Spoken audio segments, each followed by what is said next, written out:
latest from the NBA. Every morning starting at 6 Eastern with Keyshawn, J. Will, and Max. And it continues all day on ESPN Radio.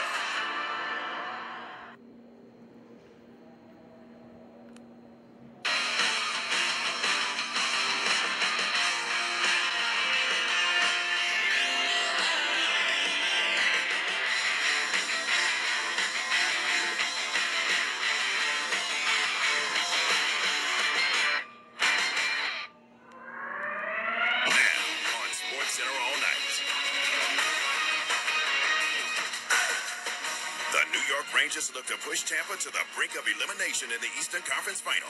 Knifing in front. Shot saved made. Rebound score! Maroon!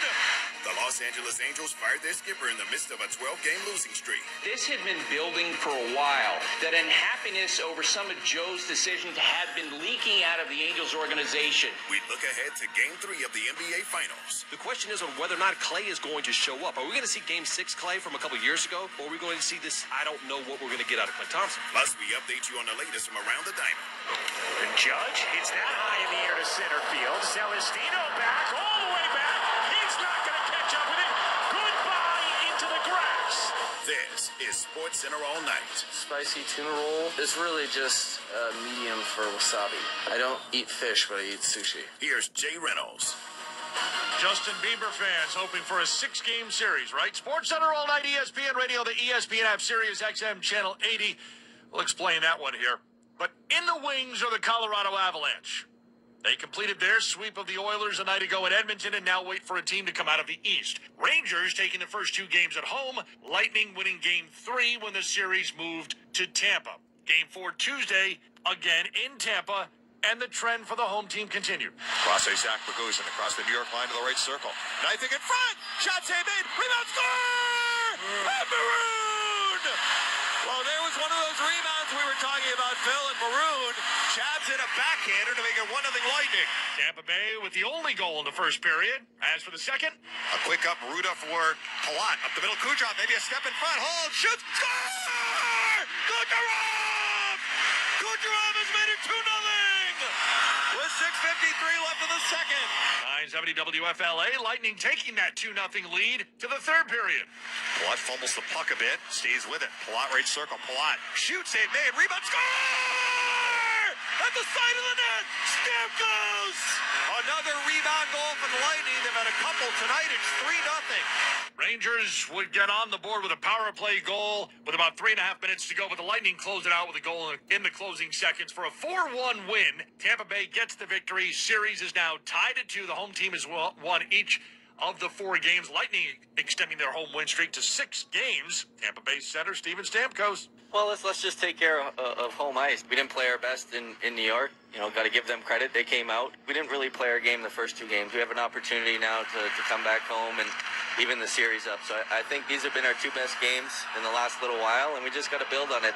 Like you said, there's a lot of experience in this room that we lean on, and it's worked out so far. Score more goals is the answer. I get that. But what will it take for you guys to do what you have to do at some point to win this series? That's whether it's Thursday or Game 7 if it's needed. You got to win in New York. What would have to happen for that in your estimation, Steven? Well, we just got to keep playing the way we're playing. I really liked our game the last 2. We've got back to simplicity. It's not always pretty out there, but it's effective. We know what we have to do to win at this time of the year, and it's defend well. It's limit their chances. They got some high-end skill. I thought for the most part tonight we stayed out of the penalty box. They obviously have a very potent power play, and that'll be something we need to focus on going into New York as well, is just try not to give them any momentum. So a good start will help next game, but I think we just, we found something that's worked the last 2 games. Let's stick with it. Last one, and this is something I've heard a lot about the NBA Finals, right, where Golden State's got all this experience and Boston doesn't. Well, New York's a really talented group, but clearly, given what you all have done, you can really lean into that experience and trust it in the room. If it's going to reveal itself somewhere over the course of these next couple of games, where might that be seen?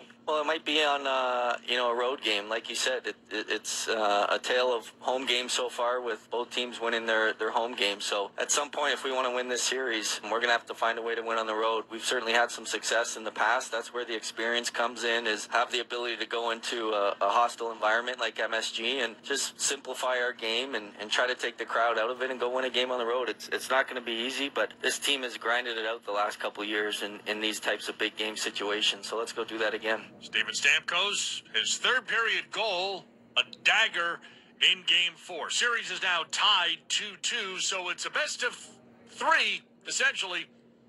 Will there be a Game 7? There are some very interested folks, specifically the Beliebers. Game 5 is Thursday at Madison Square Garden, then Game 6 Saturday in Florida. And if necessary, the series would move back to Madison Square Garden on Tuesday, which poses an intriguing issue. Justin Bieber has a concert scheduled for Tuesday at Madison Square Garden. Sports Center all night, ESPN Radio.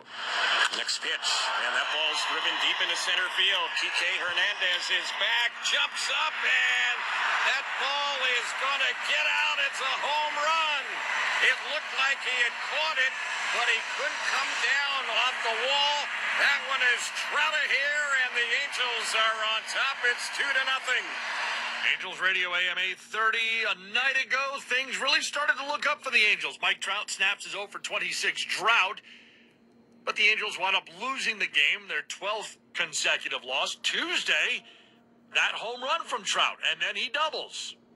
But he winds up leaving the game against the Red Sox in the third with tightness in his left groin. And that Tuesday evening coming on the heels of Tuesday morning when the Angels made a managerial change, firing Joe Maddon in his third season. 2 weeks ago, Angels were 10 games above 500. They woke up Tuesday morning 2 games under 500. General Manager Perry Manassian. Tough day. Not something that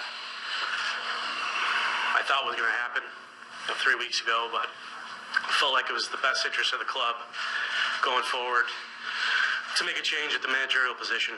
And I love Joe Maddon. I love the person. I love the conversations. Met with him this morning. It was really tough, but we have not played well. You know, the last 2 weeks have been really tough. You guys have seen it. So there hasn't been one phase of the game where we've been good. We've struggled on the mound. We've struggled at the plate. We've struggled defensively. We've struggled base running. You know, the one thing I will say is the effort's been great. I believe in this group. You know, and I know we've gone through a tough stretch. You know, we have 106 games left.